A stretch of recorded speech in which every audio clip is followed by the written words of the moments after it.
عليكم ورحمة الله وبركاته. إن الحمد لله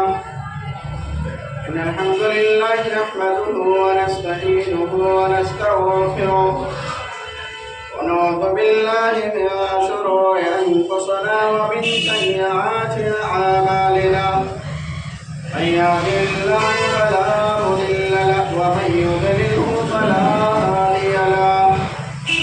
ونشهد أن لا إله إلا الله وحده لا شريك له وأشهد أن محمدا عبده ورسوله. أما بعد فإن خير الحديث كتاب الله وخير الحديث هدي محمد صلى الله عليه وسلم وشر الأمور محدثاتها وكل محدثة بدعة وكل بدعة ضلالة وكل ضلالة في النار. أعوذ بالله من الشيطان الرجيم. بسم الله الرحمن الرحيم.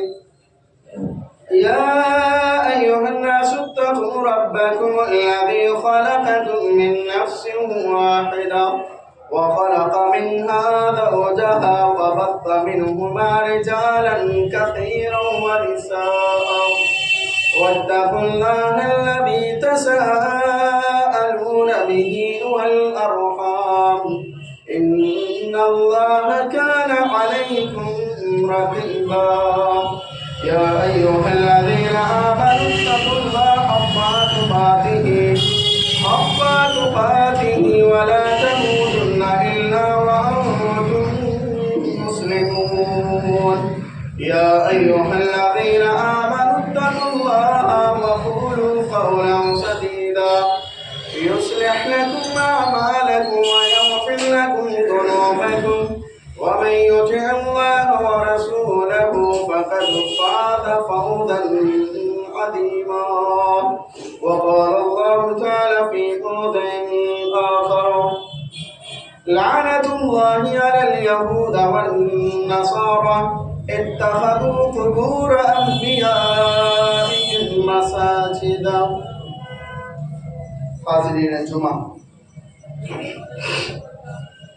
میرے عزیز ساتھیوں اور بزرگوں، قوم ملت کے نوجوانوں و دیگر سامعین اکرام، آج الحمدللہ جمعہ کا دن ہے اور جمعہ کے دن کی فضیلت قرآن و احادیث کے اندر بے شمار جگہوں پر آئی ہے. اور کیوں نہ آئی ہو، کیونکہ اللہ کے نبی جناب محمد رسول اللہ صلی اللہ علیہ وسلم نے فرمایا کہ یہ جو جمعہ کا دن ہے گویا کہ عید کا دن ہے، اور یہ جو جمعہ کا دن ہے وہ تمام دنوں کا سردار ہے. اور یہی وہ جمعہ کا دن ہے جس دن ہم سب کے باپ حضرت آدم علیہ السلام کی تخلیق اللہ رب العالمین نے. اور یہی وہ جمعہ کا دن ہے جس دن کے بارے میں اللہ کے نبی نے فرمایا کوئی شخص اگر سورہ کہف کی تلاوت کرتا ہے، درود و شریف کا نذرانہ پیش کرتا ہے، ورد کرتا ہے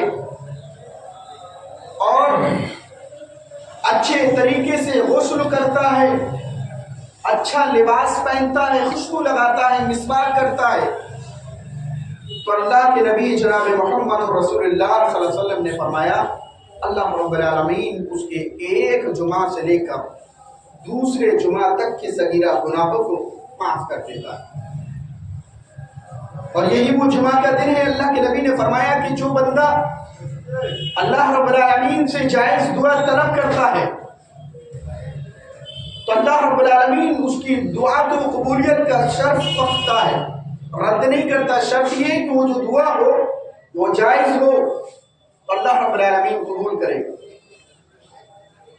بہرکیف تمام تعریف اس اللہ وحدہ لا شریک کے لیے ہے جو ہمارا مربی پالنہار ہے، چپے چپے کا مالک و مختار مشکل کشا، جس کے ہاتھ میں پوری کائنات کا نظام ہے. وہ جس طریقے سے چاہتا ہے چلاتا ہے، جسے چاہتا ہے امیر بناتا ہے، جسے چاہتا ہے غریب بناتا ہے. اور جسے چاہتا ہے لاچار بنا دیتا ہے، مجبور کر دیتا ہے، اور جسے چاہتا ہے عروج سے زوال پر۔ یہ اللہ رب العالمین کی قوت اور طاقت ہے۔ کوئی ایسی ہستی نہیں ہے جو اس طریقے کی کام کر سکے سوائے اللہ رب العالمین کے، وَلِلَّهِ الْحَمْدُ كَثِيرًا۔ بعد لاکھوں کروڑوں درود و سلام کا نذرانہ پیش ہو اللہ کے آخری پیغمبر تاجدار مدینہ محمد مصطفیٰ صلی اللہ علیہ وسلم پر، کہ جس نے ہم تک اس دین اسلام کو پہنچایا اور اس دین اسلام کو پہنچانے میں بہت ساری مشکلات کا سامنا کیا، بہت ساری پریشانیوں کو برداشت کیا، تکلیفیں اٹھائیں، فائنلی اس دین کو ہم تک پہنچا دیا، اور الحمدللہ اسی دین کو فالو کرتے ہوئے ہم اللہ رب العالمین کی بارگاہ میں آ کر محمد رسول اللہ کی جو شریعت تھی اس کے اکارڈنگ رب العالمین کی عبادت کرتے ہیں۔ آئیے خطبہ مسنونہ کے بعد میں نے ایک حدیث پڑھی تھی اور اسی کے اکارڈنگ انشاءاللہ تعالیٰ گفتگو کروں گا کہ اللہ کے نبی صلی اللہ علیہ وسلم کی پیشین گوئیاں اور ہمارے اعمال تو کیسے ہیں۔ آج جو ہمارا سماج ہے اور اللہ کے نبی جناب محمد رسول اللہ صلی اللہ علیہ وسلم نے 1400 سال پہلے جو پیشین گوئیاں کی تھی بالکل کھرے اتر رہے اس چیز پر، اور یہی قرب قیامت کی علامت بھی۔ کچھ ایسی پیشین گوئیاں جو پوری ہو گئی اور کچھ ایسی پیشین گوئیاں جو اللہ کے نبی جناب محمد رسول اللہ صلی اللہ علیہ وسلم نے کی تھی وہ آج ہمارے سماج کے اندر موجود ہیں، اور کچھ ایسی ہیں جو قیامت تک انشاءاللہ تعالیٰ وہ پوری ہوں گی۔ اللہ کے نبی جناب محمد رسول اللہ صلی اللہ علیہ وسلم نے فرمایا کہ جو امت ہے، امت محمدیہ، جو پہلی پیشین گوئی اللہ کے نبی نے کی تھی کہ یہ امت جو ہے وہ یہود و نصارہ کی پیروی کریں گے، اس کے نقش قدم پر چلیں گے۔ اللہ کے نبی جناب محمد رسول اللہ صلی اللہ علیہ وسلم نے فرمایا کہ وہ ہو بہو انہی کی راستے پر چلیں گے، جس طریقے سے ایک انگلی ہوتی ہے، یہ 2 انگلیاں ہیں، ایک بالشت ہے، بالشت جس طریقے سے ہوتی ہے سیم اسی کی سیدھی راستے پر یہ امت محمدیہ کے لوگ یہود و نصارہ کے راستے پر چلیں گے، اور اس میں کوئی قباحت کی بات نہیں ہے، کیونکہ آج ہمارے سماج میں بہت ساری چیزیں ایسی رائج ہیں جو یہود و نصارہ کے اندر موجود ہیں، اور ہم اس کو یہ نہیں سمجھتے کہ یہود و نصارہ کی ہیں، بلکہ ہم بڑے ہی فخر کے ساتھ وہ کام انجام دیتے ہیں۔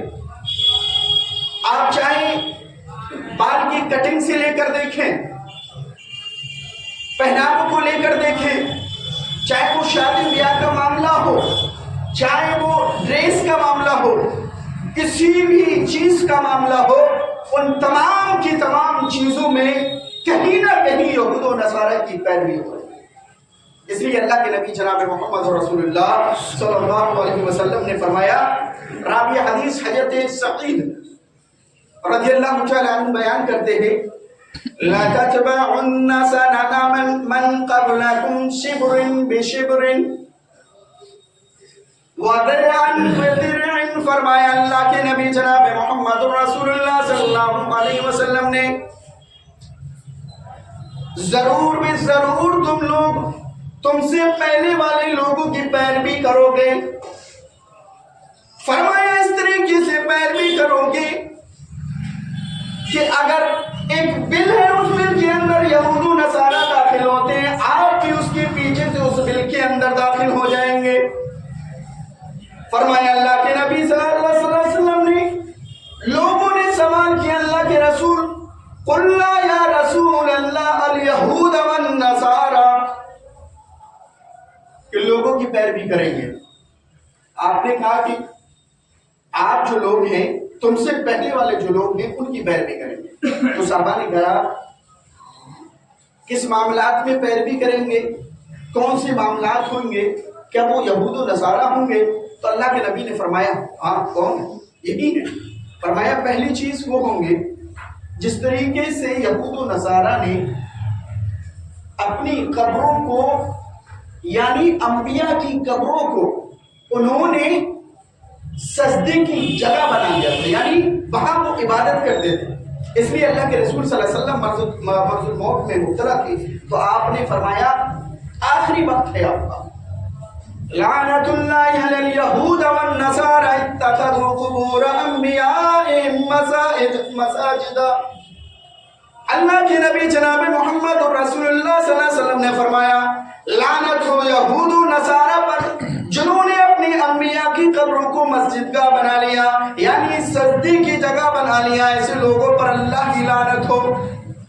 آج ہم دیکھیں ان لوگوں پہ یہود و نصارہ نے جس طریقے سے اپنی انبیاء کی قبروں کو سجدہ نہ بنایا. آج ہم اگر سوسائٹی کے اندر محاسبہ کریں تو یہی اللہ کے نبی جناب محمد رسول اللہ صلی اللہ علیہ وسلم کی پیشین گوئی تھی کہ کچھ لوگ ایسے ہوں گے وہ لوگ بھی قبروں کو پکی بنا کر ان پہ سجدہ کریں گے یا سامنے سجدہ کریں گے. یہ بالکل پیشین گوئی اللہ کے نبی جناب محمد رسول اللہ صلی اللہ علیہ وسلم کی ظاہر ہوئی. دوسری چیز اللہ کے نبی جناب محمد رسول اللہ صلی اللہ علیہ وسلم نے فرمایا کہ یہود و نصارہ اپنے عالموں علماء کی اور درویشوں کی کو رب بنا لیے تھے. رب، اب ظاہر سی بات ہے رب بنانے کا جو مراد لیا یہاں پہ وہ یہ ہے کہ ایک عالم اگر کوئی بھی بات کہتا ہے، درویش کوئی بھی بات کہتا ہے تو اس کو فوراً مان لیتے تھے یہود اور نصارہ. مطلب یہ ہے کہ جس طریقے سے انہوں نے جو چیز بتلائی اس پہ عمل کرنا شروع کر دیا. آج ہم دیکھیں عالم اگر کوئی بھی عالم ہو آپ کو دین کی کوئی بات اگر بتلا رہا ہے بغیر کسی پروف کے تو آپ کو ماننے کی ضرورت نہیں ہے. لیکن ہمارے یہاں کیا ہے، بہت سارے لوگ ایسے ہیں جو تقلید کرتے ہیں. مطلب عالم نے جو کہا بغیر کسی دلائل کے دلیل کے ہم نے اس کو ایکسیپٹ کیا اور ماننا شروع کر دیا، اس پہ عمل کرنا شروع کر دیا. مطلب یہاں ہے اس وجہ سے آپ نے اس کو رب مانا، درویشوں کی باتوں کو بھی مانا. تیسری چیز اللہ کے نبی جناب محمد رسول اللہ صلی اللہ علیہ وسلم نے فرمایا کہ یہ امت جو ہے یہود و نصارہ یعنی بنی اسرائیل 72 فرقوں میں ڈیوائڈ ہوئی تھی، تقسیم ہوئی تھی. لیکن یہ امت محمدیہ 73 فرقوں میں بٹے گی. صحابہ نے کہا اللہ کے رسول جب یہ امت 73 فرقوں میں بٹے گی تو کامیاب کون سا فرقہ ہے، کون سا فرقہ جنت میں جائے گا؟